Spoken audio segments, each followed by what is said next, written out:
Piveni malo mo tau mai fia fini. Well, dala sedita. Ko ia. Piveni kata ki pe hono to mai ko i he hoani ko uhi ko e tau ko kai ke lava mai pe ku te kai ke uilo o ku mo ua ai fafofonga e piveni pe ku. Ko ia ko ke wila na u do glere man ma do tu fe ma gita bulu. Oh, sorry. Ko be a ho tui. Oh, iyo mo malo lo fok motor ya honi. To go le pa ko ni.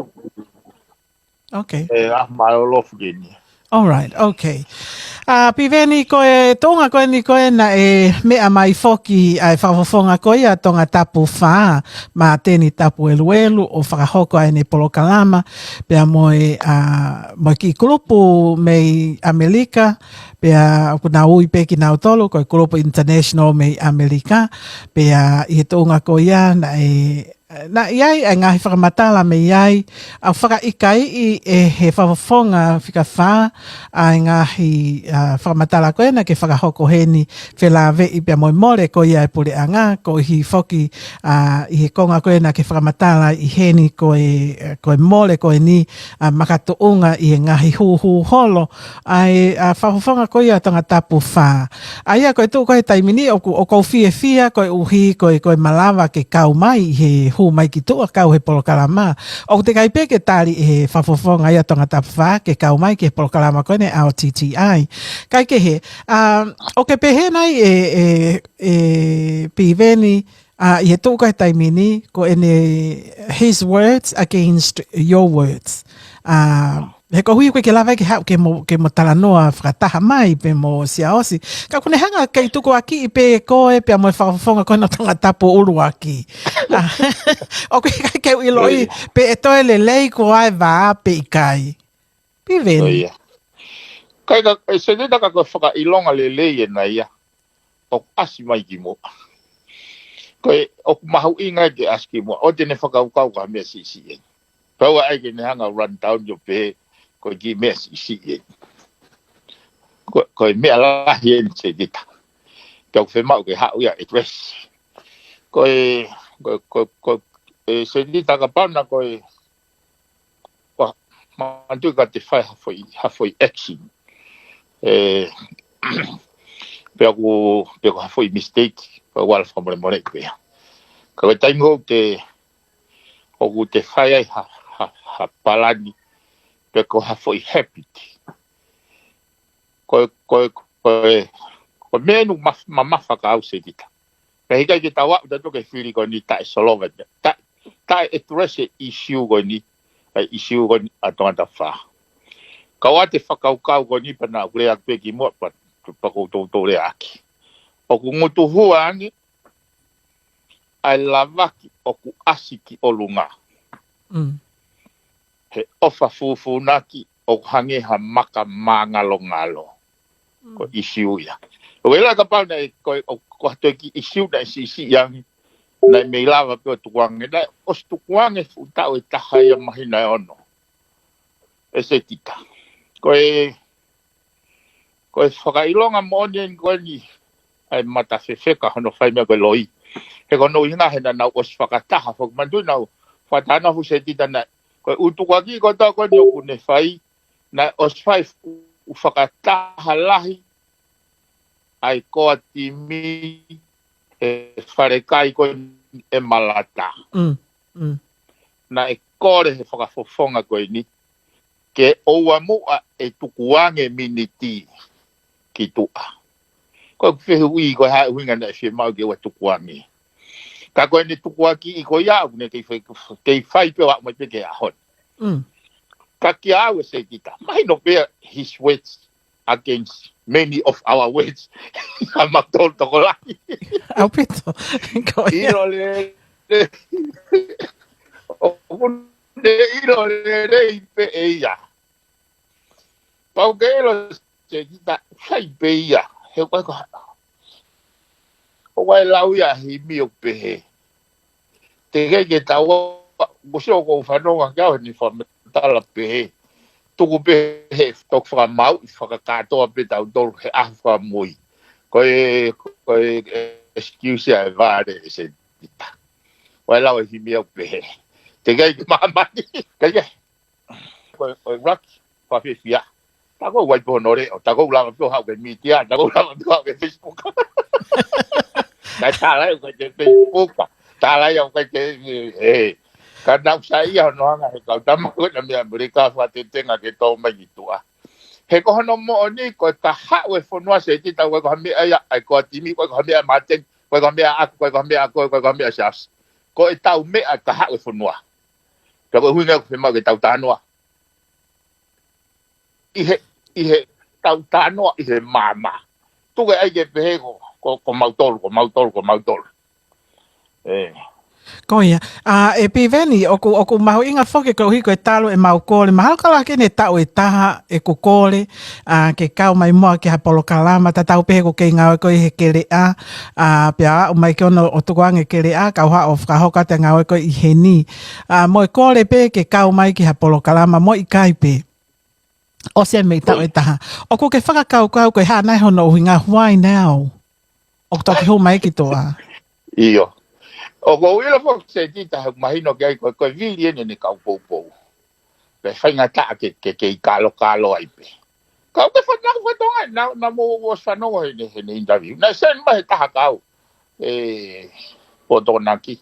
Koia. Ana mau lotonga ta pulu mai dolo. Koia. Na mahino ka te au ia na ku whanongo au i he whakaike eke koe ni. Pea nai ko tahe ngai whehui na raki ange whokia malama ke ni whakahoko mai e whehui. Pea koe whehui koe na ange koe malamana e peheni e whehui ko ia. Ko e whakafofonga whai mai hao tari ki he peka uhinga o ku kei o ku hoko e ngahi tāpalasia o ou kai kei ma ui pe mo kei toko lahi pe aho no pou i koe no ou i he wāhenga ko tonga tapu wha. O pehe tōku ngā?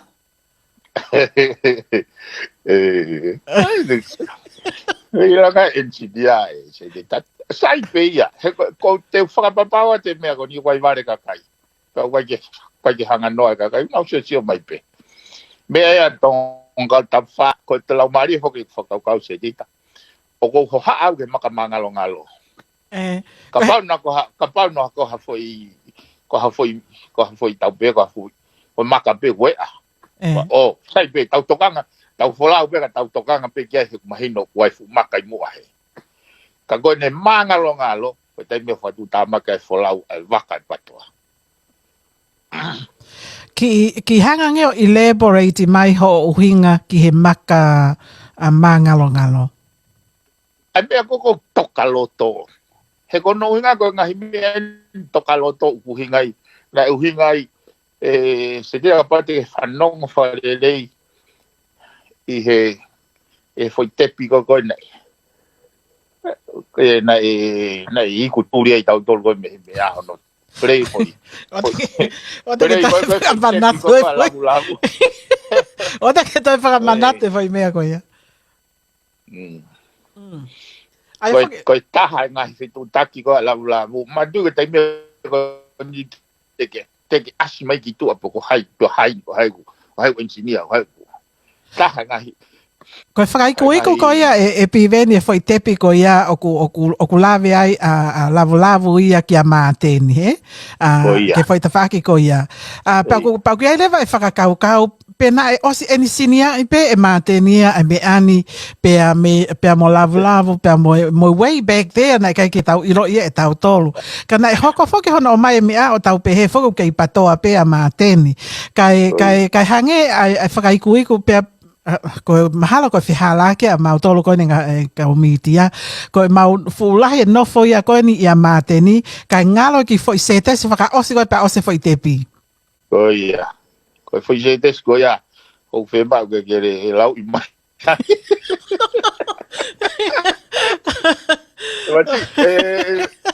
oi o ko faka me pa ngoia pe oia ko ai ke tau alo hange ha fini matu ai tau aki puhia ke ono tapa i kofu. I mean, ako ono mo ni ko fia pia se ti tau asma ki tu.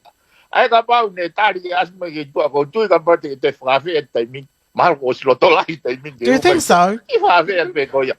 He ko hono hinga is about public interest se tita. Eh, O ke whatonga, ko au ko kareta, o ko tāno apia he constructive ideas of a system to improve a standard pe ko hawhainga mea, he humanity.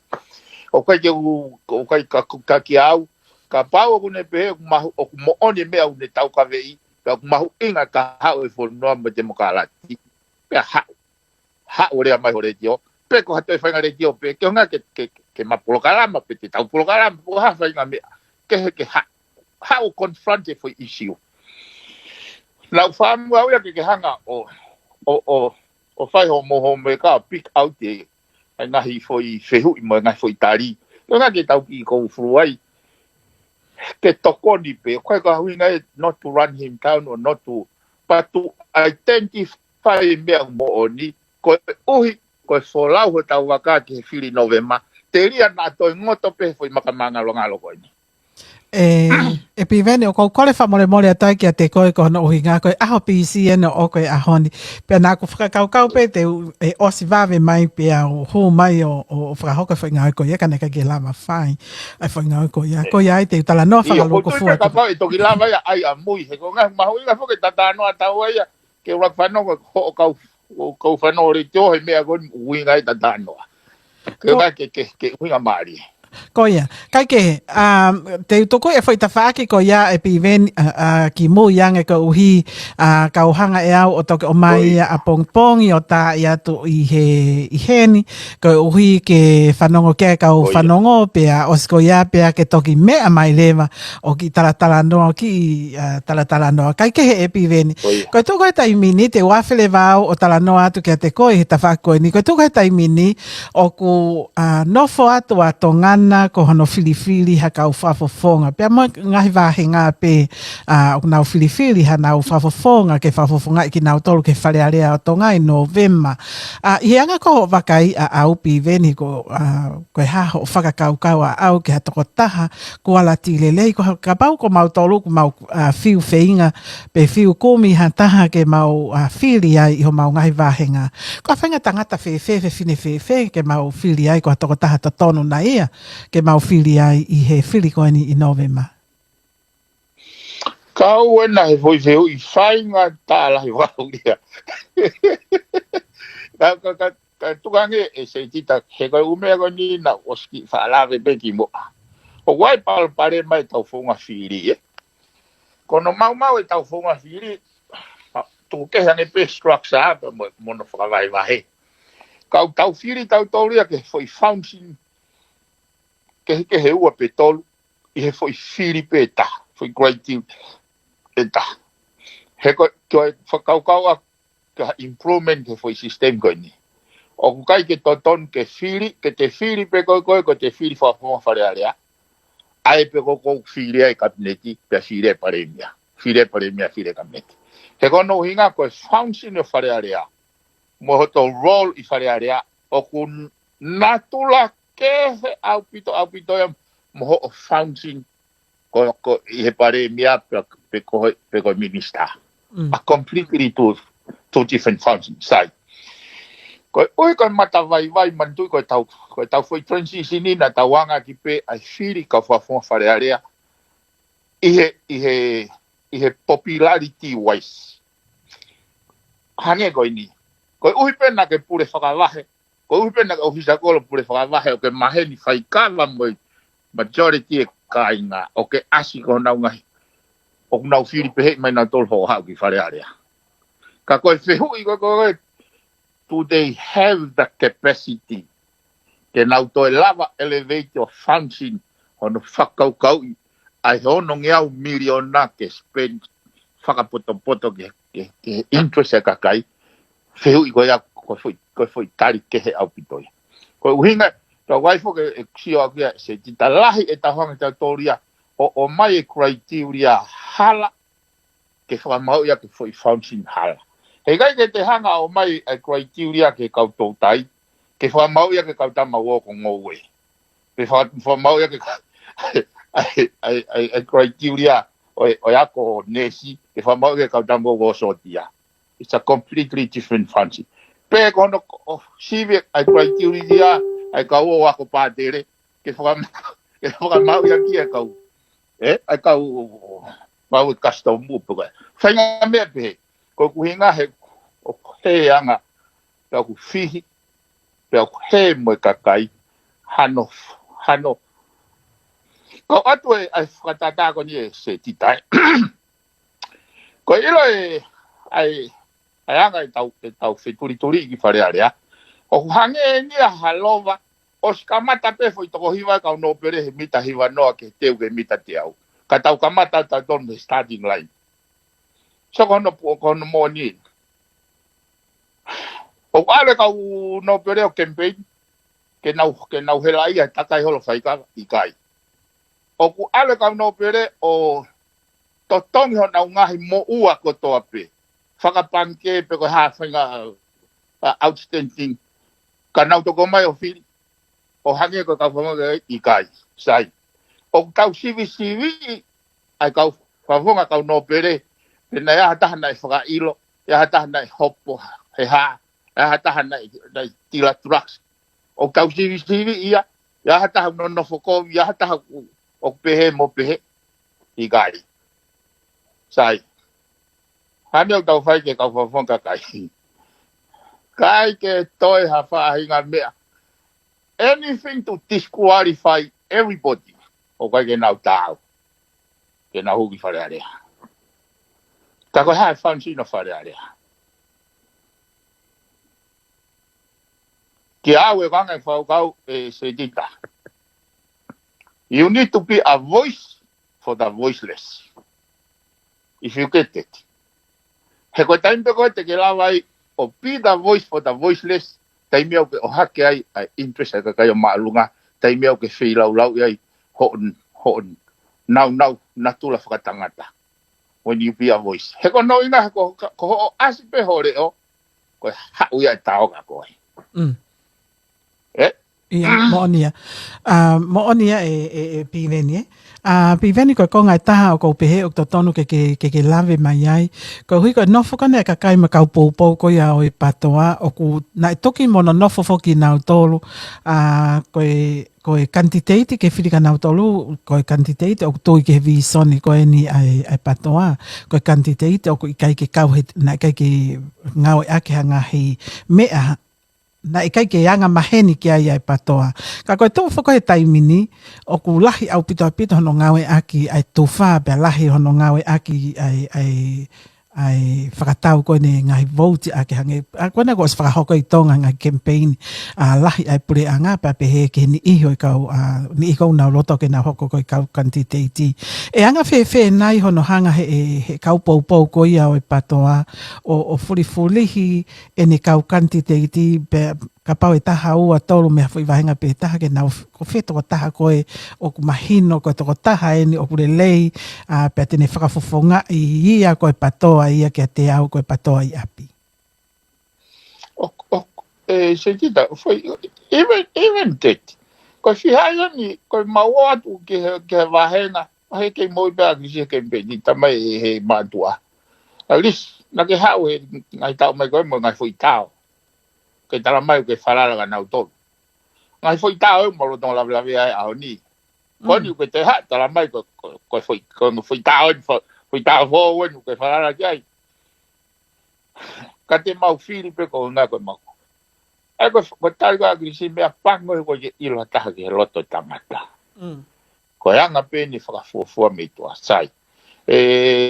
Se dita, ko foi mechanism ko ni o foto he committee ko ni kon buia a fatai he lo. Ko kamata ia ke create ai foi mechanism ke whengawe aki e kakai me lalo au ke olunga hono whakakau ai mea koe nau ke eke mai ha taha whafofonga lelei me wahenga. Mana tui i he wahenga ko toa pe o ilo lahi ange kakai hona wahenga ki he kau kantiteiti. Kai ke te mau he patoa ia pe koe koa timi pe koa toi taha. Ai whahinga whakaapa na e watu he kakai na ave he kakai ka krisi koe uhinga e sisi foi system koe foi mechanism koe. ke nau whenga wak, ke mo nau wahenga, ai kakai nau tui patoa, ke nau nominate mai, os te nau tala noa, mo nau sawe aho nau wahenga. O ku ngari lahi ngā aue ko tau whakaukau whakawhoi tui. Ka koe, when you have that mechanism in place, koe hawhau whatanoa ku hange koe lau koe a. Koe konga i nia teu e mea ngā aue ku rotonga rea tai mini. E lau ka ai pahamiri ke ni, i ka pau e o mai hafu a kau ke tāhe hoa e wale. Te rak whakamore, ai rak hoa e o no, ke whakamata mo teu e mea ngā aue. Ai ko si au ko foi ngau ko ni foi mechanism. Ko no tao na fo ka ho wa bi ai wa. Ai ko no nga ke na lava na to fa no si hinga ke establish for social contract i element o trust ke falala ka kai ke fa ho na no nei mai. Piveni, ko e talanoa whakaosi ko a ki taua na e whakahoko koe he wiki ko o si. Nei hangi na e tuku loto mamahi, he? Ko uhi, he nā ke pehe foki. Ko anga ko ho whika i mai, ko o se mahino pehe kai ke tau pore anga ki tau tolu ia. O ka pau he kai ke toi, ke ngā unu ke whaiha whakataha, he? Pea koe osi koe tatala noa, ange nau ki ongo i ko loto mamahi e piveni, pea taha koe wakai ato koe ni ki he kaupoupou, ko ia ngai kaupoupou ni i piveni ko osi moni pe nau mo uia nau tolu ia he oange mai poupou ki he patoa. Kai hange o i kai koe ke toka i koe he kau whafofonga pea mo i kau taki, ai fufo i kalu se whai pe koe sacrifice koe ni ai kau poupou, mo ni ihi pe, mo nau tolu pe. Koe tuku kai ta potala noa hange koe au ki iongo whakamamahi. O kia haki iongo ongo o whakawhiawhia ange he weekend pe ko kei whakamamahi pe. Oi. Se dita. O ilo kai o sisi o motui. O ange ni ata mataka pulu ki koe e toki koe whiawhia e la au he o se tau. O ki whakalaka pe kai kau tapa koe tau loto mamahi tau tau teke o se tau. Masi, e. O ka ila taimi ko te si a ka pulo ai koe ka i ko hoto ke te he taimi ko. O whai mau tolu he wa inga ka ku i ato ho mau ke te o mau tolu. Ho whanga he whakatapu i he kuunga ko he taimi ni. Mahalo pe o ku sisi e mau loto. Pea mahalo pe o ku ka ku tui pe mahalo ka pa te mausi o mai o tui e su ko ni o ki mau tolu te mau mahi no i pe mau ongo i. Tau rotonga tui ka ato pe su koea e se dita. But some people o ku lahi nau tui, some are not. E lau ka koe, a si su ke na kau ako koe, man of little fish. Ki au ia ko. Hoi. Ki au ia ko. Oko wango i pe mau, o kai ki pehe ke. Kau kai ke o. Kau kai ke tau amana ki pe e meri e moongo whawhiawhia mau pehe foi hala whanonga e minite walu noa ko whai waina. Ka ki awe koe u konga whakanatula ka atoa pe nia. But at the end we are all working for Kau kuia haki ata mai haki mama me he tānolo pe ku kei whakapo uri pe o te kei peke iai haki mama ia ki spark mai. I he ngahi whetala noa aki koe nau whakahoko i he wā se misi pe amosi aosi. Io, hanga ka teo ko tui pe mau na mana offline se archi mau ko nau. Ka ki au e te tita, ka ki au ia. I tau wei e foi ka noa ko ia. Te tau kei head home pina to, kei home run pe ia. I he uhinga koe ni, koe uhinga ka atua mitigation koe ni, to find a way forward. Kau kai ke uhinga ke tawa to whaaki he, pa kai ke te a way forward ia. Koe tō whiha e mea tau ho mau fo i la e he fu āpili ki. Tau e fōri ki. Kai ke he. Anyway. Ka tawange pe e vaveni mai e piveni. Ka ko kai ke he. E ose ta polo kala. Koe sort out i vave taha pe, koe tau whai koe tau whiri nove ma. Taimia koe te tau toki malanga kai. Ka upau ke tau uku whakan manawa loloa te toi taimi. na tau fie mari hak pe tau he we kau pe tau toki tangi tau to I no he ma I kai piveni. Ko foi tala no ko na ko foi tala no ko vi foi tala no ko na. O kai ke fa mea ko u ku fa mana valolo tau action mai he tai mi ni pe ole le atu ai. O ke ilo kapau e pehe kai ke maha o se ta programa ko he fia fini e piveni he. O se ta programa ko uhi kai toki fai hano o mai o foi programa ko he ke toki me mai ke ta mau inga pita pe ke fanongo ke ha tau kakai mo tau ka fanongo le tio ke nau. Me ake pa tau tok tala noa e whita whako. Pa ko siasa na mahalo whakataha e mo se misi o kai ke oni mai ai ene polokarama, kai ke ene messenger. Kai ke whamalo atu piveni ho whasi lava mai o mai ngahi information ko na mau inga pe ke keep us up to date i mga himea ko hoko yo tau whanua ke tau alu ta tau pe. Oi. Io Kai ke ho mo pe se dita. iyo malo Mai ngau me iyo malo au pito